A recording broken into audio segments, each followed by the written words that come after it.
Warm welcome to all the students for this second part of the networking lecture. In this lecture, we shall begin by studying something called as URL class. So in Java, there is a special class in networking that's called as URL class. Even before this, let us understand what is URL. URL is an acronym for Uniform Resource Locator. It points to a resource on World Wide Web. Example, if I have this website here, https www.youtube.com/oojava, then let us split this part of URL. So HTTPS, it refers to the protocol. Okay, S for secured, HTTP is the protocol, hypertext transfer protocol. This part over here is nothing but the host name. So youtube.com is basically the host name. And the file that we are talking about is oojava. Okay, file or directory that we are talking about is oojava. So URL basically contains protocol, host name and the file name. Now in the previous case, our protocol was HTTP protocol. Second was the server name or IP address. In our case it was youtube.com, and third was third is a port number. Now I did not mention port number because it is optional. Okay, now if we write http www.examplesite.com:80/oojava/, now here this 80 over here is basically the port number that I have specified. If port number is not mentioned in any URL, it returns -1. File name or directory name is the fourth part of a URL. So in our case, oojava is the directory name.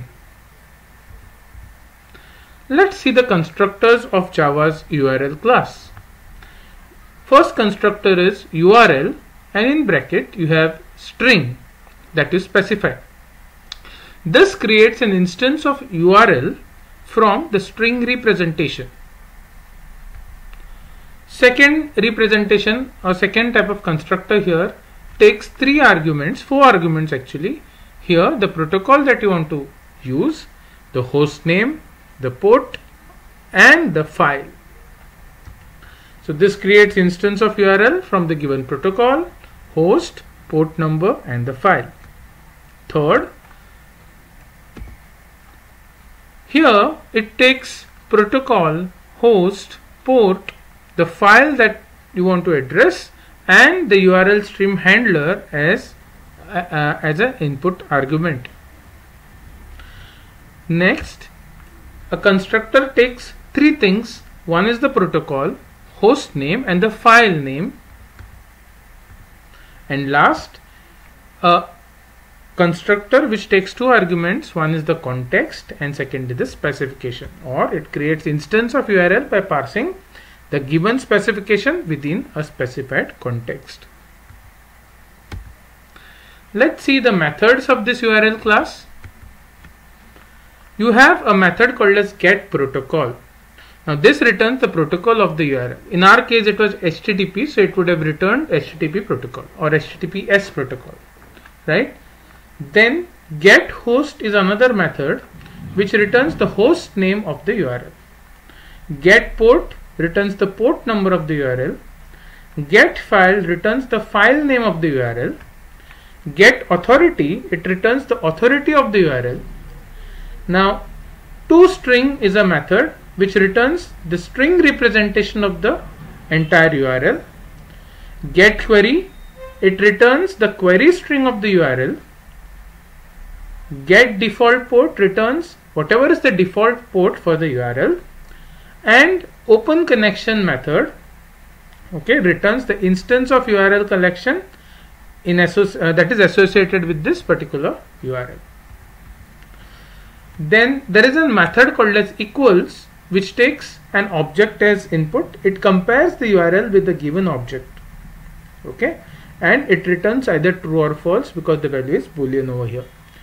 getContent returns the content of that particular URL. getReference, it returns the anchor or reference of the URL.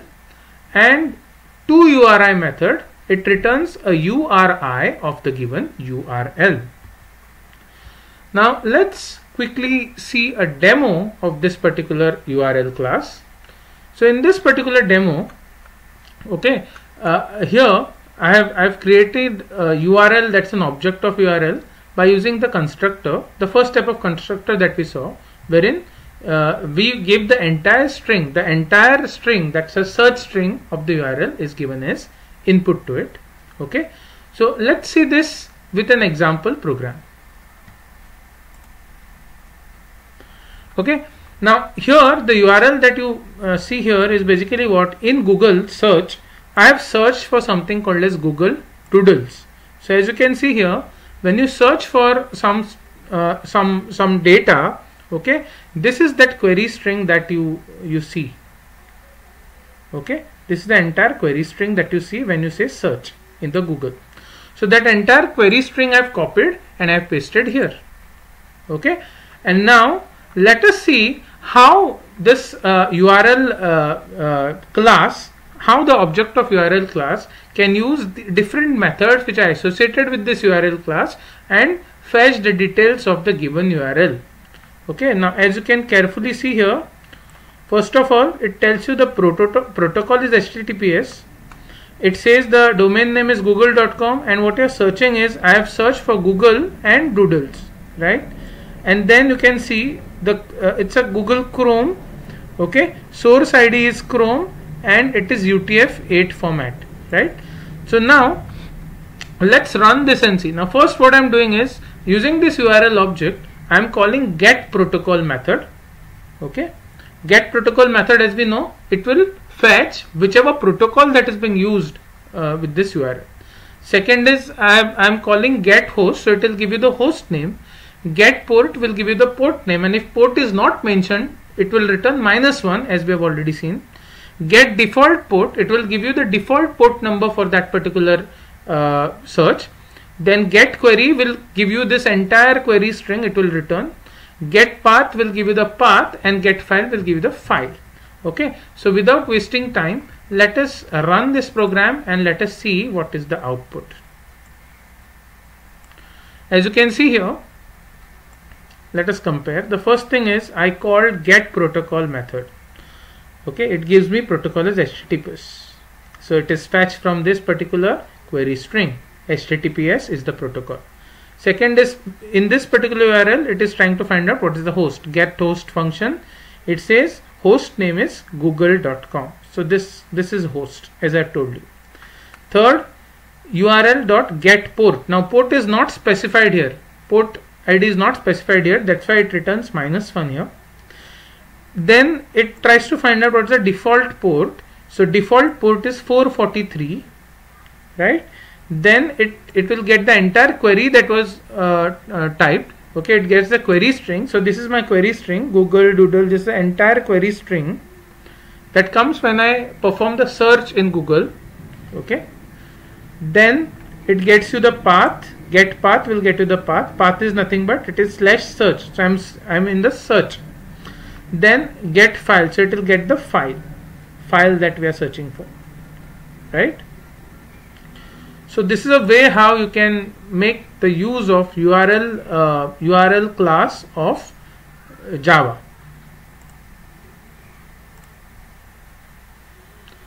Next,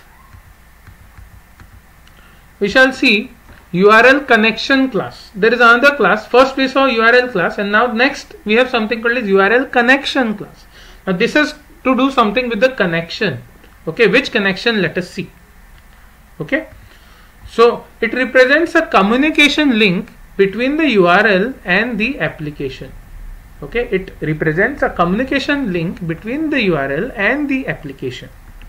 It can be used to read and write data to the specified resource referred by the URL. URL is abbreviation for Uniform Resource Locator. It basically locates the resources on the web. A URL is a form of string that helps to find the resource on the World Wide Web. And it has two components. One, the protocol that is required to access the resource, and second, the actual location of the resource. These are the two components for any URL. Now these are the methods of URL connection class. The first method is get content length. This returns the size in bytes of the content associated with the resource. So whatever content you are trying to search, resource that you are going to trying to search, it will return the size of it in bytes. Okay. Now, if the length is unavailable, then it returns -1. Get content length long. It returns the size in bytes of the content associated with the resource, and if the length is unavailable, again it will return -1. The difference between these two is this is in the long format. Get content type returns the type of content found in the resource. This is the value of content type, header field. It returns null if the content type is not available. Get date will return the date and time of the response represented in terms of milliseconds since the 1st January 1970 GMT. Get expiration returns the expiration time or expiry time and date of the resource represented in terms of milliseconds since 1st January 1970. 0 is returned if the expiration date is unavailable. Get header field, and here you specify the integer index. It returns the value of the header field at index IDX. Now header field indexes begin with 0. It returns null if the value of IDX exceeds the number of fields. Now see, basically when we are talking about the headers, okay, every packet has a header which has certain information like what is the source, what's the destination, some information regarding the data, the size of data in bytes and so on. Okay, so that is basically header. Now here so you will have index, basically the header starts with index 0, then 1, 2, 3 and so on. So this particular method is going to give you the index of a particular header. Then get header field name, it returns the value of the header field whose name is specified by field name, and it returns null if the specified name is not found. Then get header field key, returns the header field key at index IDX. Then map, now basically here it's a map of string and list of strings. It gets header fields. It returns a map that contains all the header fields and their values. So this is basically map, key and value pair. Then get last modified is another method, and get input stream is another method. Now this get input stream method returns input stream that is linked to the resource, and this stream can be used to obtain the content of the resource. Example of URL connection. So here everything I have written in a try block, because if there is any exception that is raised, catch block is going to handle it. So first thing is I am creating object of URL class and I am passing this particular URL. mysite.com is the host name, articles is the folder, and art1 is the subfolder and so on. So I am trying to access the resource which is found within the host folder. There is articles directory, and within this articles directory there is art1 directory. So I am trying to find out the resource within that art1. Now URL connection object URL con I have created. So using that URL object I am calling open connection. So open connection will open the connection of the URL with the resource. Then input stream, okay, basically I want to read the data, so I am using input stream. So URL connection dot get input stream. Okay, so stream is going to be used to read the data of the resource using get input stream method. Object is this URL con, that is URL connection object. Now while I is equal to stream dot read is not equal to -1. So just see, now your resource, that the content of the resource that you are reading, okay, the moment it reaches end of file, the file that you are reading, the moment it reaches end of file, it will give -1 to the read method. So till the end of file is reached, when I say while I is equal to stream dot read not equal to -1, that means stream object is going to read. So while you are reading and storing it I, if that value is not -1, that means there are still more elements to be read. End of file is not reached. While end of file is not reached, I am just going to print each element character by character. Okay, and if there is exception, it will print the exception. So this is how we can read the content of the resource using URL connection class. Next is Java's HTTP URL connection class. Now, as the name suggests, the previous class, that is URL connection, was a generalized class for any other protocol. But HTTP URL connection class is specifically for HTTP protocol. So it is HTTP specific URL connection. So it works only for HTTP protocol. By the help of HTTP URL class, you can retrieve the information of any HTTP URL, such as the header information, the status code, response code, and so on. The java.net.http URL connection is a subclass of the URL connection class that we saw previously. Let's see the constructor of this particular class. Okay, the constructor by default is protected and it takes the URL as a argument. These are some of the methods which are there within HTTP URL connection class. You have get follow redirects.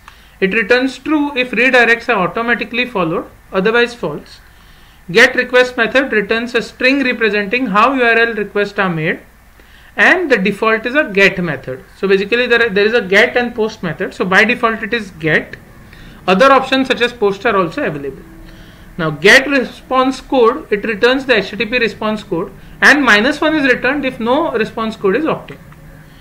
Get response message returns the response message associated with the response code, and it returns null if no message is available.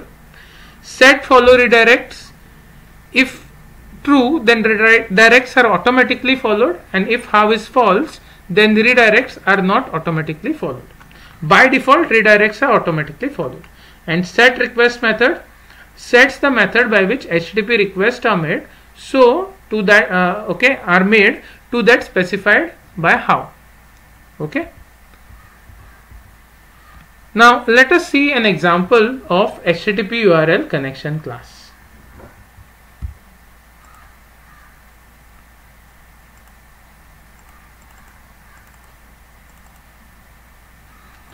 So first of all, since it's a class present in java.net, I will import this package, and also since you are using you're going to read and write the files, okay, that's why I've used java.io. Now everything will be implemented within the try blocks. Now first I'm creating object of URL, and I'm specifying the URL of Google Doodles, that is https www.google.com/doodles. Then I create object of HTTP URL connection HUC. Okay, and using that URL, okay, I am calling open connection. So I am opening the connection between the URL and the okay. So this is the open connection method. Now once the connection is opened, then for I equal to 1, I less than 8, I plus plus. Now basically get header field method I just discussed. I is basically the index. Okay, there will be so many rows in that header. So I specifies the 0th index attribute, then the first index, second index, third index, and so on.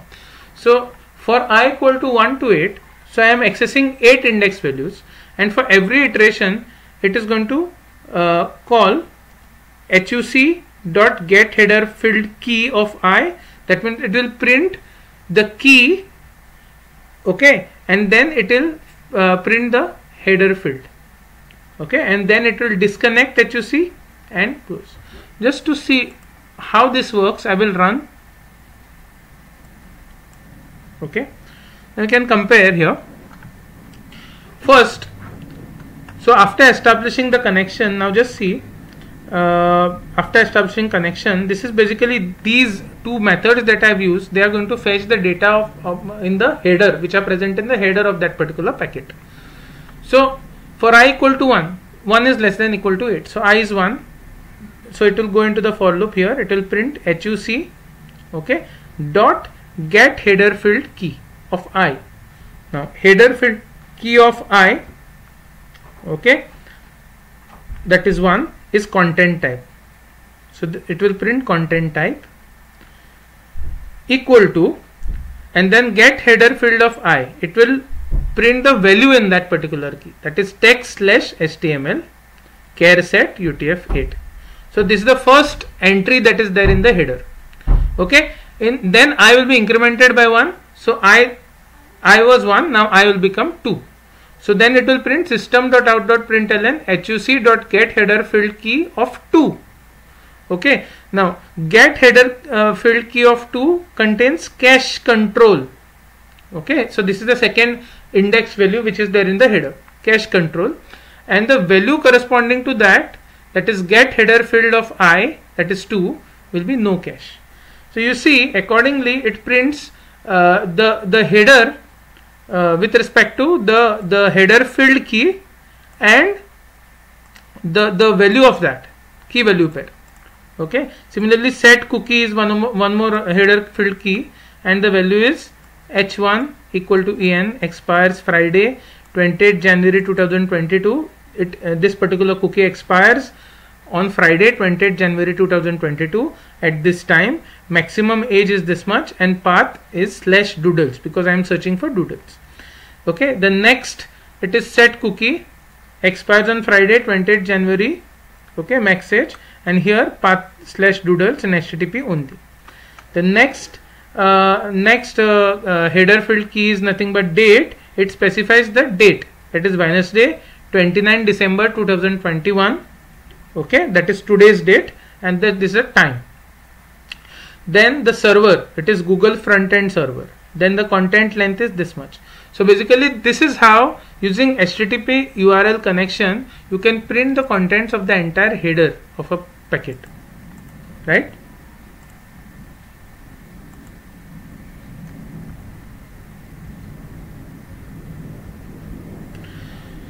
Now next is URI class. URI basically encapsulates a uniform resource identifier. Okay, URIs are similar to URLs. URLs constitute a subset of URIs. URLs constitute a subset of URIs. A URI represents a standard way to identify a resource. URL also describes how to access the resource. Okay, next is cookies class. So the java.net package includes so many classes and interfaces that helps you manage with the cookies. Okay, so whenever you have session control, you require cookies. Okay, so this can be used to create a stateful as opposed to stateless HTTP session. Okay, there are different cookies classes which are available in java.net. Cookie handler is one class, cookie manager, HTTP cookie. Okay, similarly there are so many interfaces also which are present in java.net for cookies. One is a cookie policy, cookie store, and so on. However, the details regarding cookies and the implementation is outside the scope, so we will not further discuss this cookies. Let's go to the next topic. Finally, we have come to a point wherein in the last lecture we saw the communication between the client and the server. That was a connection oriented connection, okay, using TCP, and we were using socket and server socket classes, one for the client socket, other for the server socket. Now if the connection happens to be connection less connection, or if the connection is using UDP not TCP, okay, then we can use two more classes, that is called as datagram socket class and datagram packet classes. So whenever the communication is using UDP as a transmission protocol, okay, then we can use datagram socket and datagram packet classes, as opposed to that of connection oriented TCP where we were using socket and server socket. Here we are using datagram socket and datagram packet. So these two classes are used for connectionless socket programming using UDP instead of TCP. Now what is datagram? Datagram is basically collection of information that is sent from one device to another device via the established network. Now when datagram is sent to a targeted device, remember there is no assurance that it will reach the target device safely and completely. Also, it may get damaged or it may get lost in between. Likewise, the receiving device also never knows if the datagram received is damaged or not. Still, why do we use this UDP? Only because it is fast, okay, and there are times when you are not much concerned with the data loss. At that time you can use UDP. The UDP protocol is basically used to implement the datagrams in Java. Let's head on to the datagram socket class. So datagram socket class represents a connectionless socket for sending and receiving the datagram packets. It's a mechanism that is used for transmitting the datagram packets over the network. A datagram is basically an information, but there is no guarantee of its content. There is no guarantee of its arrival or arrival time. There is no guarantee. Let's see commonly used constructor for this datagram socket class. The first one is datagram socket constructor, which throws a socket exception.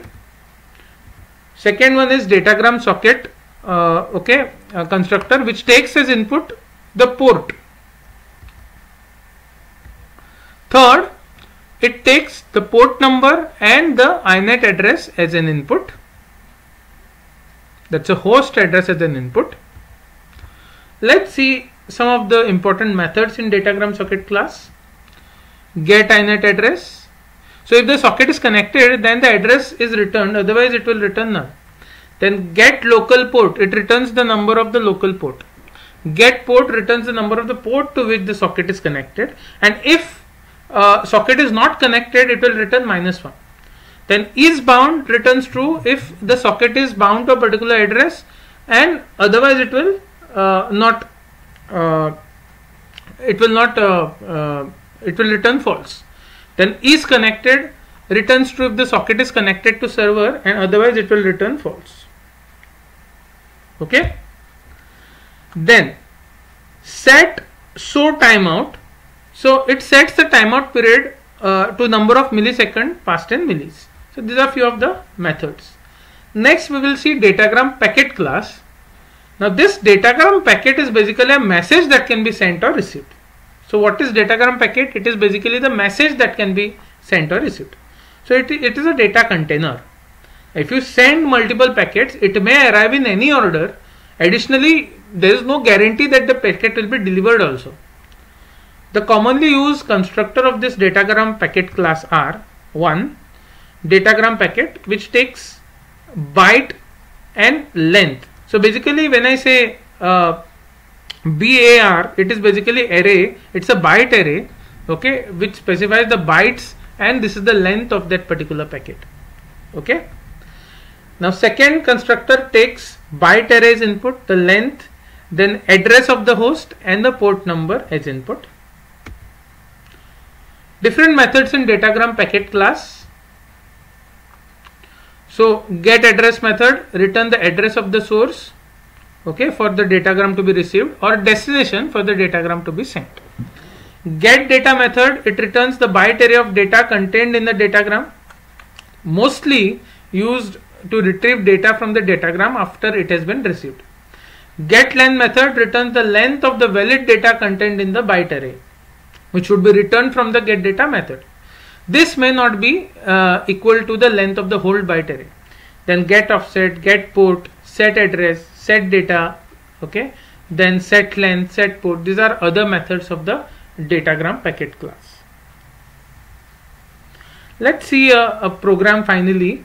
I will show you how a sender and the receiver communicates over the network, this time using the connectionless method, using UDP and using your datagram socket and the datagram packet classes.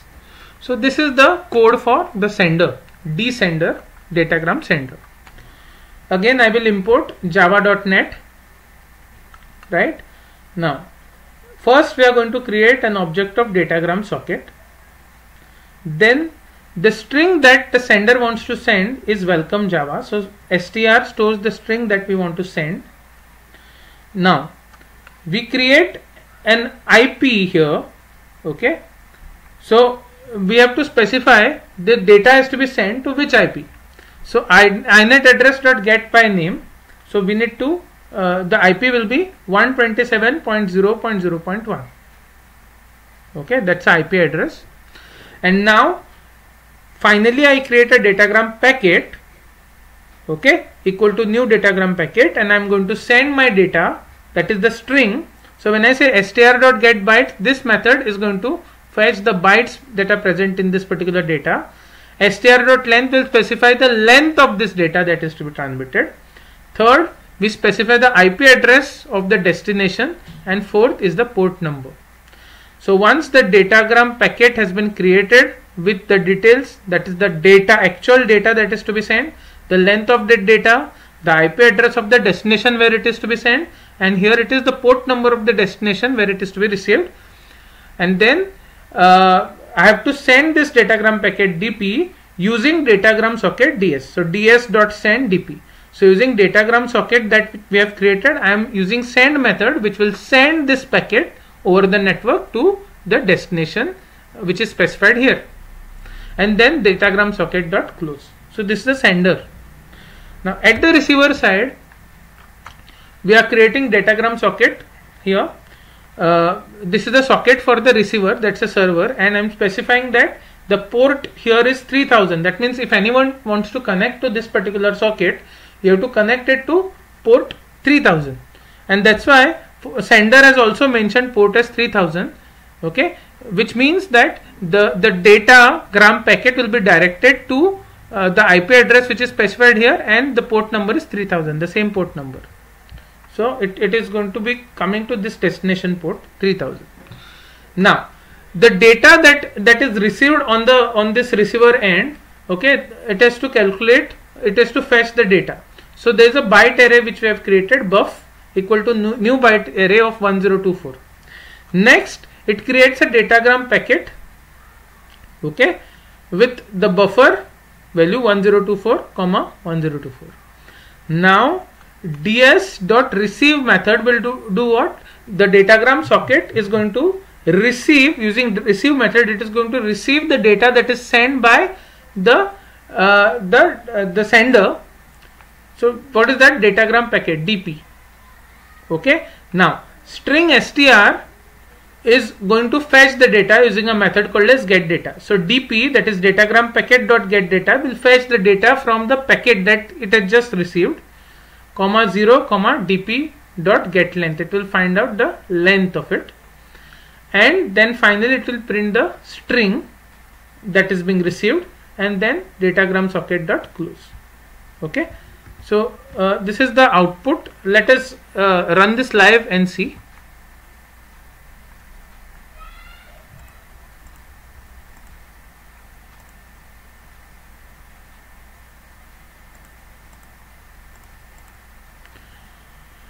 Okay, so first I have two classes now, data dsender and dreceiver. So I will first compile javac dsender dot java. Yes, and here I will compile javac d dot java. Okay, so I have compiled the sender and the receiver Java files. Now at the receiver end I am going to execute this receiver. So I will say java d receiver. Now notice that it says could not find or load main class for d receiver. Okay, now let me run this dsender. Okay, so I'll say java d sender.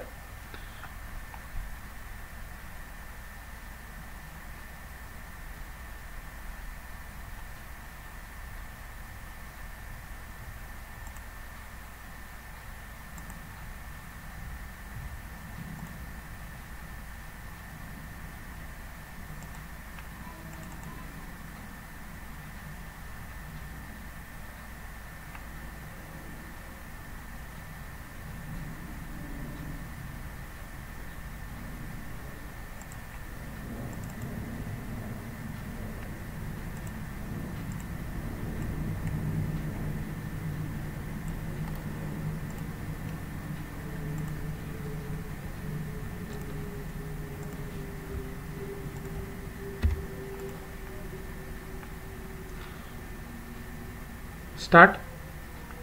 So this is the Java file for sender, this is the Java file for receiver. So this is the code for the sender which I have just explained. This is the code for the receiver which I have just explained. So now execute, let us execute this in C. So I will be opening two command prompts, one for the sender, other for the receiver.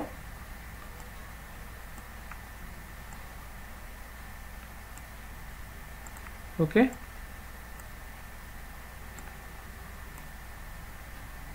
Yes. Now I have already copied the path. So I am in the folder. Here also I will do the same thing, E:/CD. So I am in the folder. Let me compile the sender and the receiver. So I will say javac d sender.java, and now I will compile javac d.java.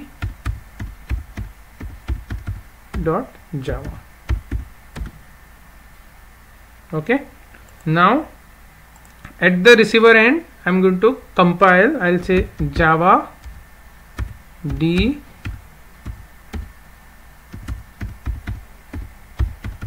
receiver.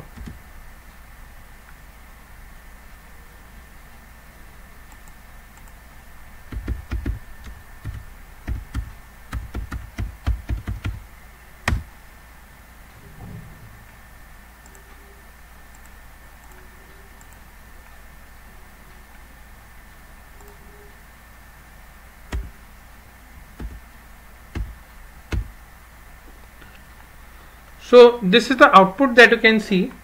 Okay.